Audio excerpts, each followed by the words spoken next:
info is a little bit outdated. This is from Monday. So early this week, via the SEC's men's basketball weekly press release. This is what the Big 12 used to be as a whole last season, just 1 year ago. But the SEC leads the nation with 5 teams ranked in the top 10 of the net. That used to be the Big 12.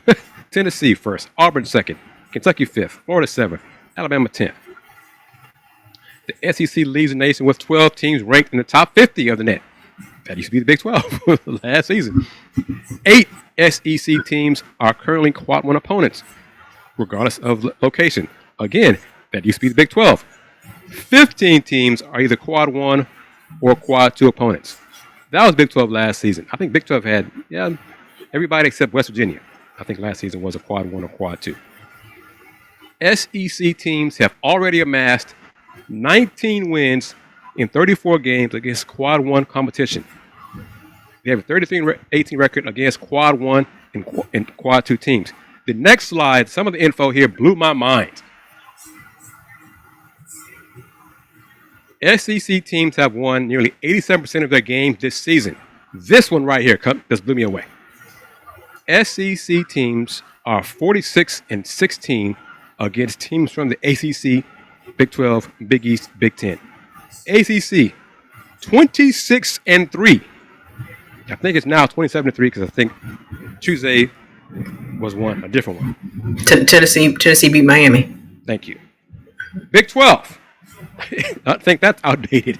I think that's now 13-2.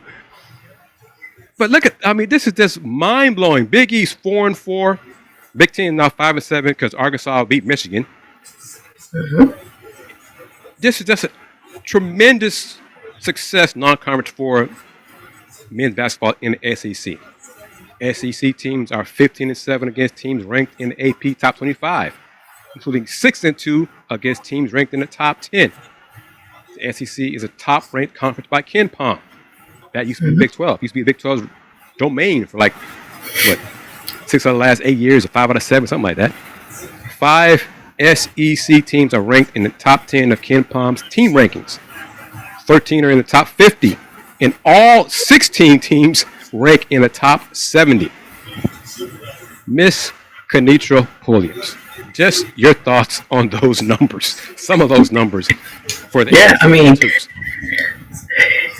It's something to brag about now. And they are.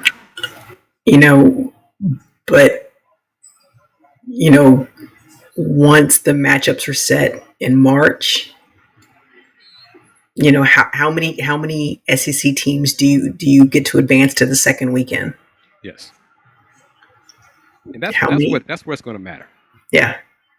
And how many can you get, into your Final Four? So yeah, it looks great now. And, just the way that Cal got his guy, they got down early, still trying to find their way, but then they get up, double digits over a, top 15 Michigan team, on a neutral site, and then able to hold on for the win,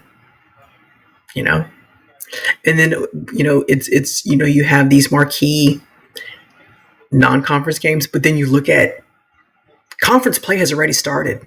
Yes. Yes. which is like crazy. Like Big Ten, ACC, like they've started conference play.